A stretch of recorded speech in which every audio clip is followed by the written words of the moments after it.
السلام علیکم دوستو۔ دعا اس چیز کو بھی تم تک کھینچ لاتی ہے جو تمہارے نصیب کا حصہ نہیں ہوتی۔ معجزہ یقین کے دھاگے پر ٹکے ہوتے ہیں۔ سکون سے لے کر بے بسی تک کے سارے اختیار صرف اللہ کے پاس ہے۔ ایسا نہیں ہے کہ لکھا ہوا نصیب نہیں بدل سکتا، ایسا نہیں ہے کہ جو چھین گیا اب واپس نہیں مل سکتا۔ جو چیز اللہ نے تمہارے لیے لکھ دی ہے وہ اگر 7 زمینوں اور 7 آسمانوں میں رہنے والی ہر شے ایڑی اور چوٹی کا زور بھی لگا لے تب بھی تمہاری اور اس کی راہ میں رکاوٹیں نہیں بن سکتی۔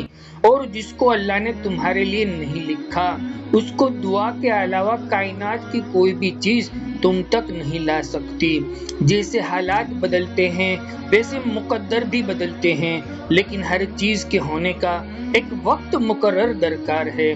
تمہیں پورا حق ہے ان خوابوں کے لیے لڑنے کا جن کی تدبیر تم نے دیکھی ہے، کیونکہ جب اللہ تمہارے دل میں کسی چیز کا خیال پیدا کرتا ہے تو وہ چاہتا ہے کہ تم اسے مناؤ اور اس چیز تمہیں دینے پر آمادہ کرو۔ بار بار جھولی کو پھیلاؤ اور بار بار اسے پکارو تاکہ وہ کن فرما دے اور تمہاری خواہش کو پوری کر سکے۔ مانگنے کا حق اس نے تمہیں دیا ہے۔ جب اس نے سورۃ آل عمران میں فرما دیا ہے کہ دعا پہاڑوں کو بھی ان کی جگہ سے سرکا سکتی ہے تو قبولیت کا شک ہی نہیں بنتا۔ اللہ نے مقدر لکھنے کا اختیار تمہیں دیا ہے۔ چاہو تو دعا کی تسلی بڑھا لو اور چاہو تو مایوس بیٹھ جاؤ۔ مت بھولو کہ تمہارا کام صرف التجا کرنا ہے، مانگنا ہے اور تدبیر کرنا ہے۔ نتیجہ تو وہ خود نکالتا ہے۔ جب وہ کسی کام کے ہونے کی سوچ لیتا ہے تو اس کام کے مکمل ہونے کا اشارہ کر دیتا ہے۔ بس پھر جو ممکن ہو اور جو ناممکن ہو سب ہو جاتا ہے۔ دعا مانگتے ہوئے، مناتے ہوئے قبول ہونے یا نہ ہونے کا شک دل میں نہیں رکھے کہ پتہ نہیں کہ یہ دعا قبول ہوگی بھی یا نہیں، پتہ نہیں یہ چیز ملے گی بھی یا نہیں، پتہ نہیں یہ کام ممکن ہو سکے گا بھی یا نہیں۔ نبی کریم صلی اللہ علیہ وسلم نے فرمایا، دعا وہ چابی ہے جس کے ذریعے اللہ کا دروازہ کھٹکھٹاتا ہے وہ کھلتا ہی ہے۔ سارے خزانوں کا مالک اللہ ہے، مالک الملک ہے، معجزوں کا بادشاہ ہے۔ وہ جب چاہے حالات کو بدل سکتا ہے، وہ جب چاہے دل بدل سکتا ہے، وہ جب چاہے حاصل چیز سے نواز سکتا ہے، وہ جب چاہے نصیب بدل دے۔ اللہ وہ سب کر سکتا ہے جو تم نہیں کر سکتے۔ تو جس کی ذات لامحدود ہے اسے محدود دعائیں کیسی مانگے؟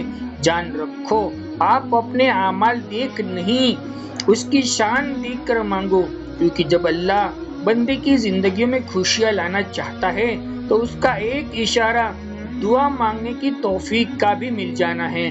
جس نے تمہیں بنایا ہے اس سے بہتر تمہیں کوئی بھی نہیں سمجھ سکتا۔ اور یاد رکھو کائنات میں ایسا کچھ بھی نہیں ہے جو ہمارا رب کر نہیں سکتا۔ کائنات میں ایسے کوئی زخم نہیں ہے اللہ بھر نہیں سکتا، وہ تو کن کا مالک ہے۔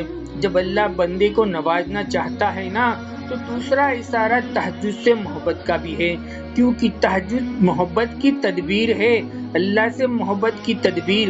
باقی نمازوں پر انسان اللہ کی پکار پر اس کی جانب جاتا ہے، مگر تہجد کے لیے انسان پکار کا انتظار نہیں کرتا، بس نیند سے کھڑے ہو کر تڑپتے ہوئے دل کے ساتھ اللہ کی جانب سسکیاں لیتے ہوئے دوڑتا چلا جاتا ہے۔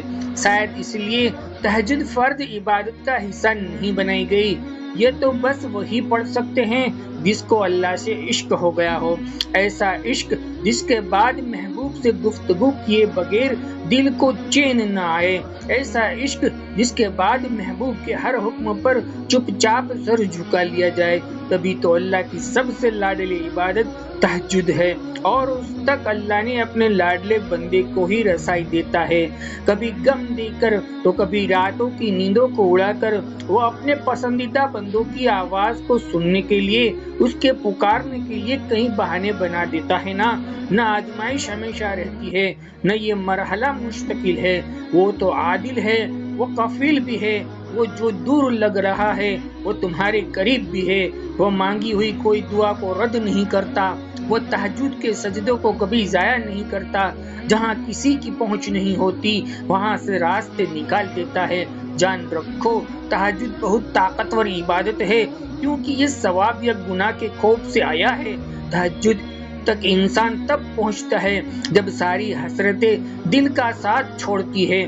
پھر انسان یہ نہیں سوچتا کہ اس کا ثواب کتنا ملے گا یا گناہ کتنا ملے گا، تب انسان یہ سوچتا ہے کہ اللہ ملے گا، اللہ سے ملاقات ہوگی۔ پھر تہجد کا پہلا سجدہ آخری سجدے کی طرح کیا جاتا ہے، جس سے ابھی جان نکل جائے گی، جسے ابھی اللہ کی محبت سے دل پھٹ جائے گا، پھر ہم ہوتے ہیں اور اللہ ہوتا ہے، پھر وہ سب مکمل ہو جاتا ہے جو کبھی ادھورا رہ گیا ہو۔ تہجد سے بڑی اس کی کوئی دلیل نہیں ہے۔ دعائیں ناممکن چیزوں کے لیے تو ہوتی ہے، ایسی چیزیں جو تمہاری پہنچ سے باہر ہے، ایسی چیزیں جو تمہارے مقدر سے چھین لی گئی ہے، ایسی چیزیں جن کے ملنے کی تمہیں کہیں سے امید نہیں ہے، ایسی چیزیں جن کے ہونے کا تم کبھی خواب میں تصور نہیں کر سکتے، ایسی چیزیں جن کے مخالف ساری کائنات آ کر کھڑی ہو جائے، ایسی چیزیں جو تمہاری عقل سے انکار کر دے، ایسی چیزیں جن کے ہونے کا تمہیں احساس تک نہ ہو، ایسی چیزیں جن کو دیکھ کر تمہاری عقل دنگ رہ جائے، ایسی چیزیں نہ کبھی کسی نے دیکھا ہو اور نہ سنا ہو، ایسی چیزیں تم سوچتے ہو کہ کبھی حقیقت نہیں بن سکتی، ایسی چیزیں جن کے ہونے کا علم تمہاری پہنچ سے باہر ہو۔ یہ دعائیں وہ معجزہ ہے جنہیں تمہارا نصیب بھی نہیں روک سکتا۔ دعائیں وہ کن کا سوال ہے جنہیں اللہ کبھی رد نہیں کرتا۔ دعائیں تو ان چیزوں کے لیے ہے جو دل کی طرف سے آہیں نکلتی ہے، بس ایک سجدے کی بات ہوتی ہے، ہر کھوئی ہوئی چیز واپس مل جاتی ہے۔ تمہاری دعائیں تمہارا مقدر ہوتی ہے، اور دعاؤں کا لکھا تو نصیب بھی نہیں ٹال سکتا۔ جو بے جان کہانی میں پھر سے جان پھونک سکتی ہے، وہ تمہاری دعائیں نہیں تو اور کیا ہے۔ تمہاری دعائیں تمہارا مقدر ہے، تمہارے خیالات اس مقدر کی حقیقت ہے۔ جب تک اللہ کے روبرو دعا کے لیے ہاتھ اٹھاتے ہو نا، تب اللہ تمہارا مقدر تمہاری رضا کے مطابق بدلتا ہے۔ اور سچ یہی ہے کہ زندگی میں تمہیں وہی کچھ ملتا ہے جس کے لیے تم کوشش کرتے ہو، تم وہی پاتے ہو جس پر صبر کرتے ہو، کیونکہ اللہ اس جھولی کو کبھی خالی نہیں رکھتا جو صرف اس کے سامنے پھیلائی جاتی ہے۔ بس مسئلہ یہ ہے کہ تم ذرا سا انتظار کرتے ہو، تھک جاتے ہو، پھر خود سے گمان کر کے بیٹھتے ہو کہ دعائیں قبول نہیں ہوتی یا بہت دیر ہو گئی، اب کچھ بدل نہیں سکتا۔ حالانکہ وہ رب تو اپنے کاموں میں دیر سویر ہونے ہی نہیں دیتا۔ جو تمہیں دیری لگ رہی ہوتی ہے وہ دراصل اس کی حکمت ہوتی ہے، اور جو تمہیں ملتا ہے اپنے صحیح وقت پر ملتا ہے۔ تو پھر ڈٹ کر ان وشواس کو کبھی جیتنے مت دینا، ذرا سی تاخیر پر مایوس نہ ہو جانا۔ حالات کتنے ہی مشکل کیوں نہ ہو، تم دعائیں کرنا کبھی بھی مت چھوڑنا، کیونکہ اس کا ایک کن تمہاری صدیوں کا کام لمحوں میں کر دیتا ہے۔ جو دعا کا خیال تمہارے دل میں لا سکتا ہے، وہ اس خیال کو تمہارا مقدر بنانے پر بھی قادر ہے۔ دعا کی توفیق ہی قبولیت کی سب سے بڑی دلیل ہے، جسے کوئی رد نہیں کر سکتا۔ تمہارا نصیب بھی نہیں، کبھی نہیں ایسا ہوتا ایسا کہ اللہ کوئی چیز تم سے لے لے اور اس کے بدلے میں تمہیں بہتر چیز سے نہ نواز دے۔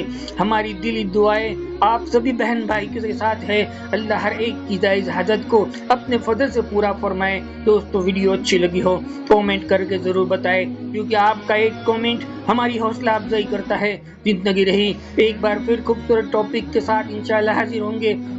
اللہ حافظ، جزاک اللہ خیر۔